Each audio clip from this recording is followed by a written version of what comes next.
The Lord be with you, heart dwellers. Today's October the 5th, 2015.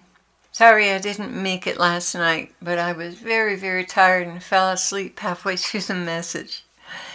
So it seems like at least one day out of the week, it all catches up to me. But I'm back, and the Lord finished the message tonight.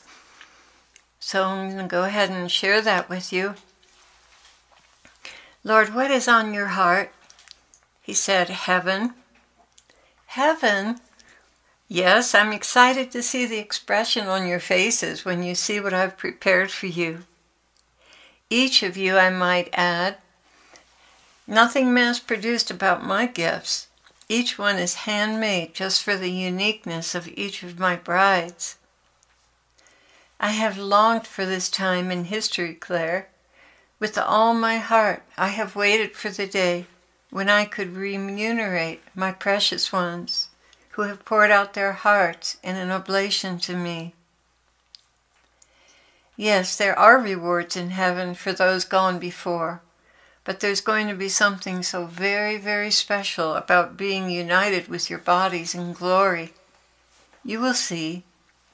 There are certain things, certain sensations and sweetness that accompany a glorified body, and I long to see you all completed before me. So with great excitement do I look forward to this day.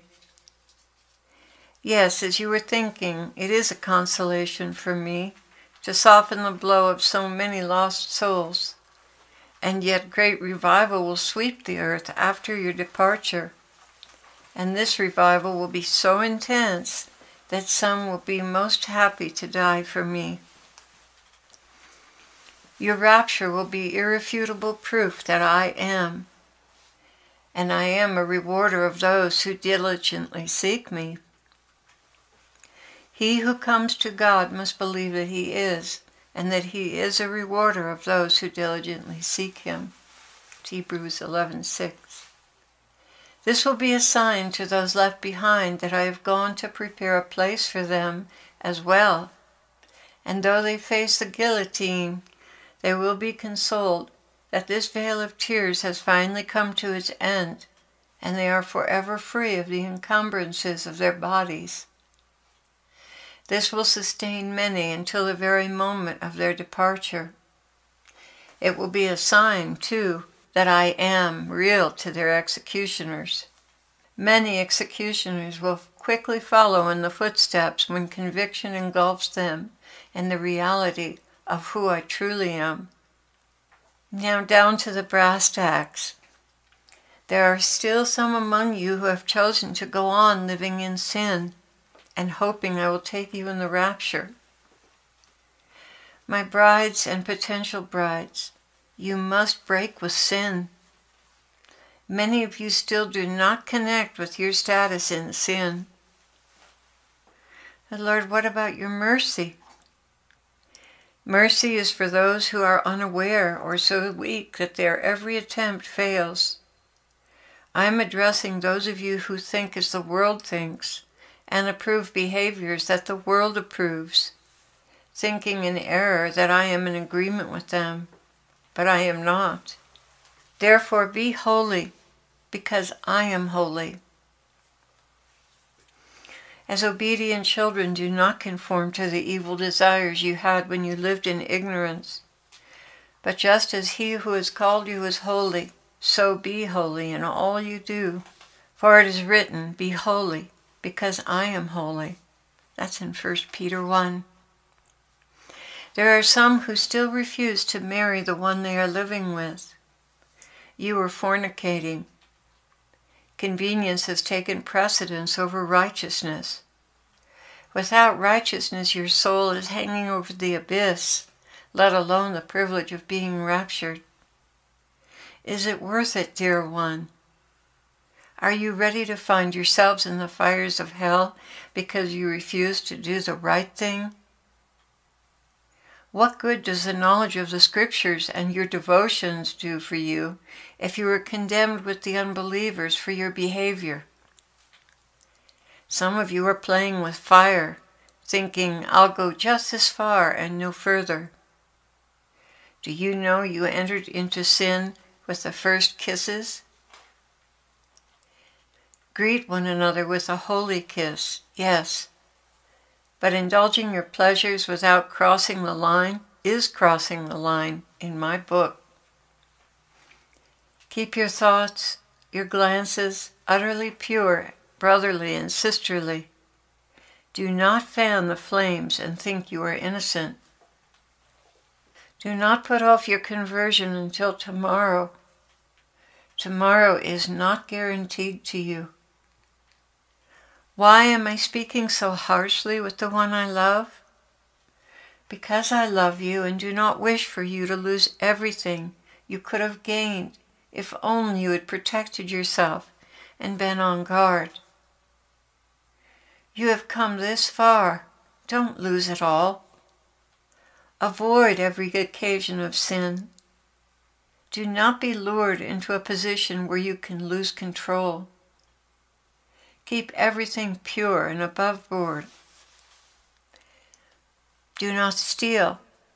Do not pad expenses, cut corners, or falsify information to get what you want. It is indeed the little foxes that spoil the vine. Be on your guard because your opponent is continually studying your movements to see where you are vulnerable. Do not lie. Do not misrepresent. Do not twist the words of others to suit your agenda. I abhor a false witness and frequently turn them over to various trials to be sifted by the devils. Do not beat your fellow servant. Treat your wife, your husband, as your own flesh. Defer to one another in sincere and heartfelt love. Put off haughty and disparaging looks, disrespectful behavior. Humble yourselves, and I will lift you up. Wives, obey your husband's desires, even in those things not spoken. Husbands, be tender and gentle, forbearing and forgiving your wives, who very often do not speak openly of their burdens, but carry much in their commitments to you. Do not expose yourself to unseemly behavior in music, movies, and entertainment. To watch sin is to participate in it. At the very least, you are endorsing and supporting it. Better that your eyes, your heart, and your mind should never ever be subjected to this. As it is written, I will walk with integrity of heart within my house. I will not set my eyes on anything that is worthless. A perverse heart shall be far from me. I will know nothing of evil. Whoever slanders his neighbor secretly, I will destroy. Whoever has a haughty look and an arrogant heart, I will not endure. He who walks in the way that is blameless shall minister to me. No one who utters lies shall continue before my eyes. That's Psalm 101. Now that you know these things, happy will you be if you do them. I'm going to admonish you not to overreact to this message. If you are in sin, get out of it. My Spirit has many times visited you with warnings. Now is no time to mess around or be lazy. No one is guaranteed another day on this earth. Tomorrow may be your last.